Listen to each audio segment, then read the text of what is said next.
बिस्मिल्लाहिर्रहमानिर्रहीम। अस्सलाम वालेकुम students, welcome to CBEL concept based education learning YouTube channel. मैं हमाद अहमद आपका ट्यूटर। आज के इस लेक्चर में, आज की इस वीडियो में हम बात करेंगे बीकॉम पार्ट 2 की और इसका सब्जेक्ट है एडवांस अकाउंटिंग। तो स्टूडेंट्स आपको पता है हमने chapter number 3 that chapter is debenture account start किया हुआ है। आज हम उसकी प्रॉब्लम नंबर 8 करेंगे। वेरी वेरी वेरी इंपॉर्टेंट ये प्रॉब्लम है।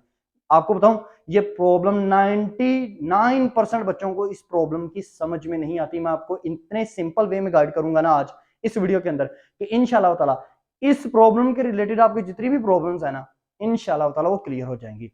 प्रॉब्लम को शुरू करने से पहले आप स्टूडेंट्स को ये बताना जरूरी है कि हम ये चैप्टर सुहेल अफजल साहब प्लस MRF साहब की बुक से कर रहे हैं। और इसके अलावा चैनल को सब्सक्राइब करें, वीडियोस को लाइक करें और इन वीडियोस को ज्यादा से ज्यादा अपने फ्रेंड्स में भी शेयर करें ताकि आपके साथ साथ उनका भी बेनिफिट हो। अब चलते हैं हम पेज की तरफ, मूव ऑन करते हैं और सीखते हैं कि chapter number 8 sorry problem number 8 क्या है, ये क्वेश्चन क्या है और इसका सोल्यूशन क्या होगा। पेज की तरफ मूव ऑन करके हम इसको समझने की कोशिश करते हैं। अच्छा तो स्टूडेंट्स, अब सबसे पहले आप देखेंगे क्वेश्चंस को। क्वेश्चन नंबर यानी कि प्रॉब्लम नंबर 8 क्या है। प्रॉब्लम नंबर 8 है students, lucky group industry has outstanding 12% debenture 5 lakh के ऑन 1 जनवरी 2009। यहाँ पर 2009 की जगह आपकी बुक में शायद 2019 लिखा हो, 20 लिखा हो। न्यू एडिशन में सिर्फ ये ना ईयर की चेंजिंग आएगी, ठीक है। आगे सुनिएगा, आगे कहता है द कंपनी पे इंटरेस्ट, हमेशा कंपनी इंटरेस्ट देती है एट द एंड। इससे ऊपर वाले क्वेश्चन में था, क्वेश्चन नंबर 7 में कंपनी साल में 2 दफ़ा इंटरेस्ट देती है। अब वो कह रहा है कंपनी हमेशा इंटरेस्ट देगी साल के एंड पर, यानी कि 31 दिसंबर 2009 को। फिर इसके बाद आगे वो क्या कह रहा है कंपनी ने डिसाइड किया कि वो अपने डिबेंचर को कैंसिल करेगी। कैंसिल का मतलब ये होता है कि डिबेंचर को वापस लेगी, यानी कि रिडीम करेगी। रिडम्पशन और कैंसिलेशन दोनों वर्ड का मतलब बिल्कुल सेम है, यानी कि अपने डिबेंचर होल्डर से कंपनी क्या करेगी, उनको लोन देगी, लोन की रीपेमेंट करेगी, अपना लोन वापस दे देगी और उनसे अपने डिबेंचर ले लेगी एट पार। अब कंपनी ने कहा कि कंपनी ना परचेज किए हैं डिबेंचर कितने के, लाख रुपए के, यानी कि 5 लाख में से ना लाख रुपए के डिबेंचर जो है ना कंपनी ने खरीद लिए हैं। और ये खरीदे हैं 31 दिसंबर 2009 को। कितने पर? 97 रुपए का, 97 का एक खरीदा है। था 100 का लेकिन खरीदा कितने का है? 97 का। अब आप कहोगे सर ऊपर 100 तो लिखा ही नहीं हुआ। तो आपको पता टोटल अमाउंट है 5 लाख कंपनी ने लोन लिया है। तो आपको ये अंडरस्टैंड हो जाना चाहिए कि अगर किसी क्वेश्चन के अंदर ना एक शेयर के ऊपर प्राइस ना बताई हो तो आप अज्यूम करेंगे कि एक शेयर की प्राइस 100 ही है। कंपनी ने ना पहली दफ़ा लाखों रुपए के डिबेंचर जो हैं वो वापस लिए हैं 5 लाख में से 31 दिसंबर 2009 को। और लिया कितने का एक है? 97 का एक लिया है, यानी कि उनसे परचेज किया। तो परचेज ही करना होता है ना, मतलब उनको कहा कि भाई आपने इतने पैसे ले लो, मुझे मेरे इतने क्या उस पैसे के बदले में मेरे जो डिबेंचर हैं वो मुझे डिबेंचर होल्डर्स वापस कर दो। अब it further purchase, it means company ने ना दोबारा खरीदे अपने डिबेंचर लाखों रुपए के ऑन 31 दिसंबर 2010 को खरीदे। और ये अब खरीदे हैं पार पर, यानी कि 100 रुपए का था, 100 रुपए का ही खरीदा। तो कहता है जर्नलाइज, जर्नलाइज नीचे रिक्वायरमेंट कहता है एंट्री, जर्नल एंट्रीज पास करो। लेकिन इस मकसद के लिए ना आपने जो रिडम्पशन के लिए जो पैसा उठाना है ना, कंपनी ने जो लोन अपना लाख लाख का 2 दफ़ा, कंपनी ने 5 लाख में से ना 2 दफ़ा कंपनी ने पेमेंट करनी है डिबेंचर होल्डर्स को 2 लाख की। तो कहता है कंपनी ये कहती है कि जो 2 लाख रुपया उनको पेमेंट उनको वापस करनी है ना डिबेंचर होल्डर्स को, तो उस मकसद के लिए पैसा जो वापस करना है वो पैसा उठाना है आउट ऑफ कैपिटल अकाउंट में से और आउट ऑफ प्रॉफिट अकाउंट में से। तो स्टूडेंट्स ये आउट ऑफ प्रॉफिट क्या होता है, उसमें से पैसा उठाएं तो कंपनी क्या एंट्री पास करेगी, आउट ऑफ कैपिटल में से कंपनी पैसा उठाए तो एंट्री क्या पास करेंगे। तो ये आपने इसी क्वेश्चन के अंदर सीखना है। ये आपका क्या है, ये आपका ओवरऑल क्वेश्चन है। जाते एक बात आपको बता देता हूँ, इस क्वेश्चन के अंदर बताए हैं ज़रा क्या इशू की एंट्री आप पास करेंगे? नहीं स्टूडेंट, आप इशू की एंट्री पास नहीं करेंगे डिबेंचर इशू की एंट्री। उसकी वजह क्या है? क्योंकि आउटस्टैंडिंग का लफ्ज़ लिखा हुआ है। जब भी आउटस्टैंडिंग का लफ्ज़ लिखा है ना, अपने माइंड में साइड पर नोट कर लें या किसी पेज पर आउटस्टैंडिंग लिखा हो तो आप कभी भी इशू की एंट्री पास नहीं करेंगे। तो स्टूडेंट्स अब सॉल्यूशन की तरफ मूव ऑन करते हैं और देखते हैं कि सॉल्यूशन हम किस तरह करेंगे। अच्छा तो स्टूडेंट्स अब ये देखें, ये आपको सॉल्यूशन सोल्व हुआ दिख रहा है। आपने जर्नल एंट्रीज बनाने के लिए हमेशा फॉर्मेट यही बनाना है। मैंने बार बार आपसे कहा है लास्ट जितने भी मैंने आपको क्वेश्चंस करवाए हैं। तो स्टूडेंट्स देखिएगा, एंट्री को पहले मेरे ना वर्ड्स को गौर से सुनिएगा। ऐसा ना हो कि आप पिक्चर को देख के उतारने की बस करें, ठीक है ना। देखो स्टूडेंट्स, क्योंकि इस क्वेश्चन के अंदर आउटस्टैंडिंग लिखा हुआ है, हम इशू की एंट्री पास नहीं करेंगे। अगर इशू की एंट्री पास करनी होती, आउटस्टैंडिंग ना लिखा होता, तो हम इशू की एंट्री पास करते। ये था डिबेंचर इशू एट पार, क्योंकि 100 रुपये का एक डिबेंचर है, बताया तो नहीं हुआ तो, लेकिन हम कंसीडर यही करेंगे कि 100 का एक है। अगर ना बताया हो तो आपने कंसीडर यही करना है कि 100 का एक है, तो एंट्री हम पास कर लेते। Bank account to 12% debenture account, 5 lakh का 5 लाख का, क्योंकि अब यहाँ पर आउटस्टैंडिंग वर्ड लिखा आया है तो इस वजह से हम पहली एंट्री नहीं करेंगे, यानी कि हम डायरेक्ट मूव ऑन करेंगे सेकंड केस पर। सेकंड केस क्या है, कंपनी ने आगे लिखा था कि कंपनी इंटरेस्ट पे करती है। याद रखना स्टूडेंट्स, जब भी कंपनी की 31 दिसंबर को वो कहे कि साल के एंड पर इंटरेस्ट पे करना है, तो पहले इंटरेस्ट की एंट्री करनी है। अब आगे आप अगर देखो तो आप में से बहुत से स्टूडेंट्स ये सोचते हैं कि सर 31 दिसंबर 2009 को, सर ये भी तो देखें ना, कंपनी ने 1 लाख के शेयर, 1 लाख के डिबेंचर कंपनी ने परचेज किए हैं वापस करने के लिए। 1 लाख का लोन कंपनी ने अदा करना है, तो सर लोन की ना पहले एंट्री कर लें, ये 1 लाख वाली जो कि 97 पर किया। नहीं, पहले इंटरेस्ट पे होता है, फिर बाद में लोन दिया जाता है, क्योंकि ये 5 लाख के डिबेंचर पूरा साल इस्तेमाल हुए हैं, ठीक है। तो अब क्या इंटरेस्ट की एंट्री पास करनी है, तो आप डेट में लिखोगे 31 दिसंबर 2009। डेट आपका ईयर कोई भी हो सकता है, ठीक है ना, आपकी न्यू बुक के ऊपर। तो एंट्री क्या पास होगी, इंटरेस्ट ऑन डिबेंचर, या आप ये भी लिख सकते हो debenture interest account to bank कितने से। आप अब 5 लाख के ऊपर लो जरा 12%, क्योंकि उसने देखो डिबेंचर के आगे मेंशन किया हुआ 12%, तो आपके पास जो फिगर आएगी वो आएगी 60,000। तो नरेशन लिख देंगे, इंटरेस्ट इज पेड। अब 31 दिसंबर को ही क्या हुआ था, कंपनी ने ना परचेज किए थे, लाख रुपए के डिबेंचर परचेज किए हैं। अपने डिबेंचर होल्डर से कहा कि हमें लाख रुपए के हमारे डिबेंचर दे दो, जो जिन डिबेंचर की अमाउंट लाख रुपए तक है, और हमसे लाख रुपया ले लो। लेकिन हम लाख रुपया नहीं देंगे, हम देंगे 97 के हिसाब से। तो इस मकसद के लिए कंपनी ने, अब आपको पता है 97 के हिसाब से कंपनी ने पैसे कितने देने हैं, तो आपको पता होना चाहिए कि लाख के डिबेंचर मतलब लाख रुपया कंपनी ने अदा करना है।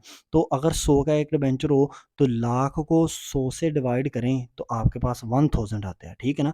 तो इसी तरह अब कंपनी ने वो 100 का नहीं देना, वो देना 97 का। तो 1000 को मल्टीप्लाई कर दें 97 से, तो 97,000 रुपीज़ कंपनी ने क्या करने हैं, अदा करने हैं, ठीक है ना। है जो लोन लाख रुपए का, लेकिन हम उनको 97 का अदा करें, वजह क्या है, क्योंकि हमें वो थोड़ी सी छूट दे रहे हैं ना डिबेंचर होल्डर्स। वो कह रहे हैं कोई मसला नहीं, आप हमें कंपनी आप तुम हमें वापस करो, लेकिन चलो हम 3 रुपए एक शेयर के बदले तुम्हें छोड़ देते हैं। अब 97,000 रुपीज़ के लिए कंपनी ने पैसा कहाँ से उठाना है, तो उसने हमें रिक्वायरमेंट में कहा था आउट ऑफ प्रॉफिट पैसा उठाओ, आउट ऑफ कैपिटल में से पैसा उठाओ।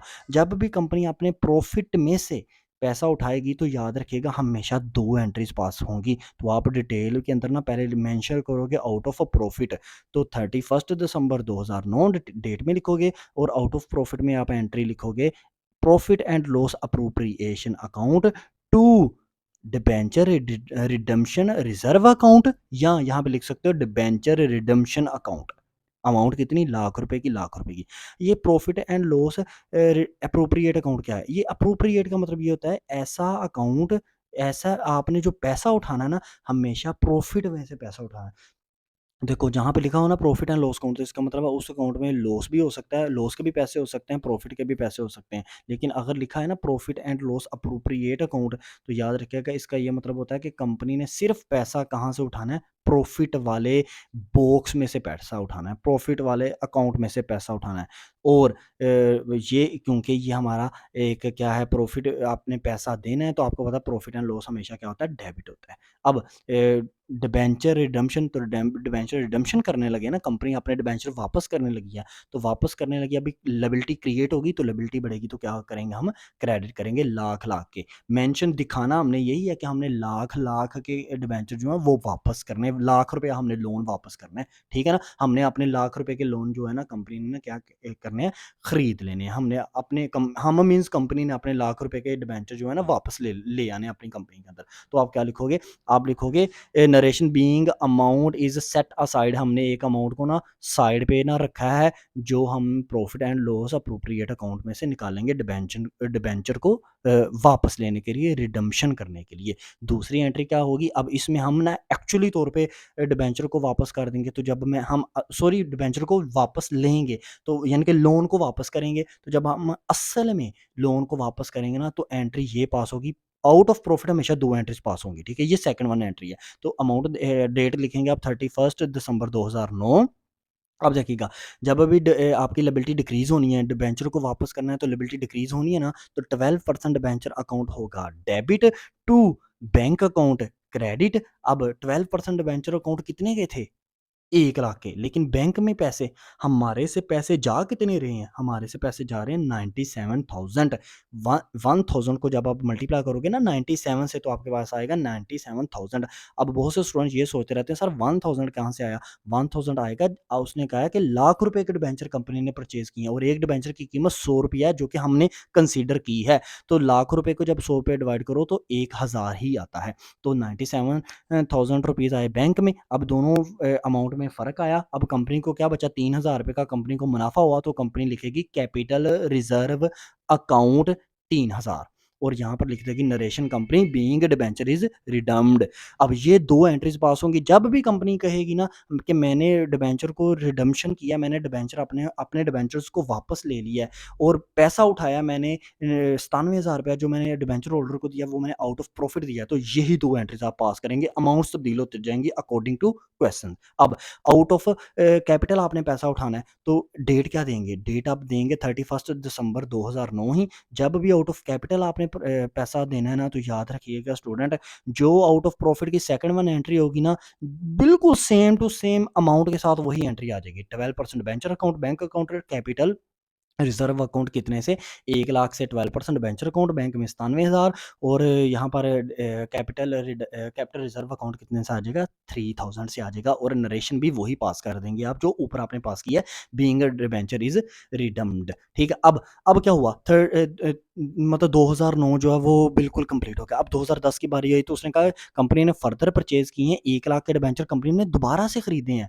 31 दिसंबर 2010 को उनको कैंसल करने के लिए, रिडम्पशन करने के लिए, ठीक है ना। उनको फिर 1 लाख का लोन वापस कर दिया। टोटल हमने 5 लाख का लोन देना था, हमने 1 लाख का लोन दे दिया, अब 4 लाख का लोन और पड़ा हुआ है। अब हम 31 दिसंबर 2010 को ना 1 लाख का लोन दोबारा दे रहे हैं। तो दोबारा दे रहे हैं तो अब हमने एट पार यानी कि जितने का लोन दिया है, जितने का शेयर एक का था उसी हिसाब से हमने यानी कि ₹100 के हिसाब से ही हमने पैसे दिए हैं, ठीक है ना। तो इसका मतलब है लाख का लाख पूरा पैसा ही हम दे रहे हैं। अब आप मुझे बताओ, अब पहले इंटरेस्ट की एंट्री करेंगे कि पहले डायरेक्ट यही एंट्री कर दें? नहीं, पहले इंटरेस्ट की एंट्री होगी क्योंकि 4 लाख के जो बाकी रह गए थे ना डिबेंचर, देखो लाख के तो हमने डिबेंचर उनसे वापस ले लिए, पीछे रह गए 4 लाख का रुपया उनका अदा करना, डिबेंचर होल्डर्स का अदा करना। तो हम 4 लाख को तो 2010 पूरा साल यूज़ किया ना, तो उसका इंटरेस्ट बनाओ। तो 31 दिसंबर 2010 डिबेंचर इंटरेस्ट अकाउंट या यहाँ पे लिख सकते हैं interest on debenture account to bank account कितने से 4 लाख था, अब रह गया 4 लाख का 12% लो। तो स्टूडेंट्स आपके पास आता है 4 लाख मल्टीप्लाई बाय 12 तकसीम 100 तो 48,000 debit, 48,000 credit, being interest is paid. अब 31 दिसंबर 2010 को आपने क्या करना है, डिबेंचर को वापस करना है, ये लाख वाले डिबेंचर को, और लाख रुपए के हिसाब से ही, 100 रुपए के हिसाब से वापस करना है, ठीक है ना। तो आउट ऑफ प्रॉफिट पहले आप लिखेंगे, दरमियान में आउट ऑफ प्रॉफिट, ये लिखना ही लिखना है आपने, ठीक है ना। ये जैसे मैंने आपको दिया क्वेश्चन बिल्कुल ऐसे ही करना है। तो आउट ऑफ प्रॉफिट में स्टूडेंट 2 एंट्रीज होंगी। पहली एंट्री होगी 31 दिसंबर 2010 profit and loss appropriate account to debenture redemption reserve account या डिबेंचर रिडम्पशन अकाउंट, ठीक है ना। लाख रुपया। अब profit and loss account debit क्यों किया, इनको क्रेडिट क्यों किया, क्योंकि प्रॉफिट एंड लॉस अकाउंट आपको पता है हमेशा डेबिट होता है और डिबेंचर रिडम्पशन है, रिडम्पशन मीन्स हम उनको वापस दे रहे हैं, तो लिबिलिटी क्रिएट हो गई है। तो लिबिलिटी पहले हम आपको पता है जब हमने लिबिलिटी को मेंशन करना होता है तो पहले उसको क्रेडिट करते हैं क्योंकि बढ़ रही होती है। अब सेकंड वन एंट्री में आउट ऑफ प्रॉफिट में हम क्या करेंगे, इस लिबिलिटी को एक्चुअल में इस पैसे को अदा कर देंगे।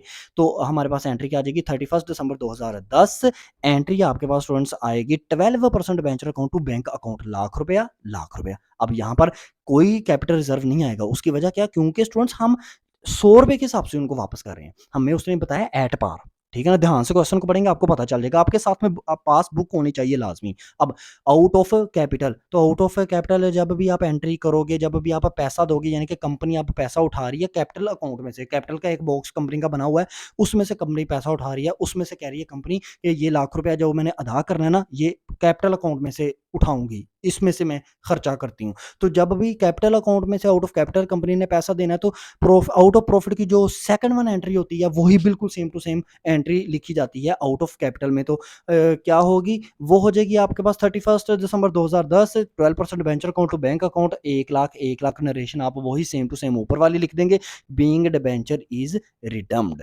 तो ये था स्टूडेंट आपका क्वेश्चन। इस क्वेश्चन में आपने जो जो मैंने आपसे बातें की हैं ना, उनको आपने तवज्जो से सुनना है, ध्यान से बार बार वीडियो को देखें, ताकि आपकी इस क्वेश्चन के अंदर कोई भी इम्बिग्विटी या कोई भी आपकी प्रॉब्लम ना रहे, ठीक है ना। तो याद रखिएगा, कंपनी मेंशन करेगी जब भी कंपनी अपने डिबेंचर को वापस लेगी ना डिबेंचर होल्डर से, तो कंपनी ये आपको हर क्वेश्चन में मेंशन करके देगी कि आपने पैसा जो लोन देना है उनका अदा करना है, उस मकसद के लिए पैसा आउट ऑफ प्रॉफिट अकाउंट में से उठाना है या आउट ऑफ कैपिटल अकाउंट में से उठाना है। हाँ, अगर कंपनी ना बताए तो क्या करेंगे, नेक्स्ट आने वाला क्वेश्चन प्रॉब्लम नंबर 9 बहुत ज्यादा इंपॉर्टेंट है, उसको आपने स्किप नहीं करना। ये थी problem number 8। I hope so आपको ये अंडरस्टैंड होगी। मैंने बहुत ज्यादा कोशिश की है कि आपके लेवल तक जाके आपको समझाने की कोशिश की जाए। नेक्स्ट आने वाली वीडियो में हम प्रॉब्लम नंबर 9 करेंगे, which is also a very very important problem. आपने वीडियो को स्किप नहीं करना, मिस नहीं करना। चैनल को सब्सक्राइब करें, वीडियोस को लाइक करें और इन वीडियोस को ज्यादा से ज्यादा अपने फ्रेंड्स में भी शेयर करें, ताकि आपके साथ साथ उनका भी बेनिफिट हो। अब तक लिए इतना ही, अपना ख्याल रखें, अपने इस यूट्यूब चैनल का भी। अल्लाह हाफिज।